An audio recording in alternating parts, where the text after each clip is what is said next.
নেইমারের এক পায়ের খেলাও বেশিরভাগ ব্রাজিলিয়ানদের চেয়ে ভালো, এমনটাই মন্তব্য করেছেন কিংবদন্তি রোনালদিনহো। এদিকে শুধু রোনালদিনহোই নয়, জাতীয় দলের জার্সিতে নেইমারকে নিশ্চিতভাবে রাখা উচিত বলে মনে করেন কার্লো আনচেলত্তি।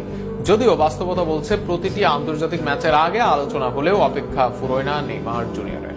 আরো থাকছে প্রতিবেদনে। ব্রাজিল জাতীয় দলে নেইমারকে না রাখা নিয়ে নতুন করে বিতর্কের সৃষ্টি হয়েছে। কোচ আনচেলত্তির এর সিদ্ধান্তের অসন্তোষ প্রকাশ করেছেন দেশটির কিংবদন্তি ফুটবলার রোনালদিনহো এবং অভিজ্ঞ ডিফেন্ডার থিয়াগো সিলভা। বিশ্বকাপের আগে এমন সিদ্ধান্ত ব্রাজিল ফুটবলে বড় আলোচনার জন্ম দিয়েছে। সাম্প্রতিক এক পডকাস্ট সাক্ষাৎকারে রোনালদিনহো স্পষ্টভাবে জানান, বর্তমান সময়েও নেইমারের সামর্থ্য নিয়ে কোনো সন্দেহ থাকার কথা নয়। তার মতে, নেইমার এক পায়ে খেললেও ব্রাজিলের বেশিরভাগ খেলোয়াড়ের চেয়ে তিনি ভালো।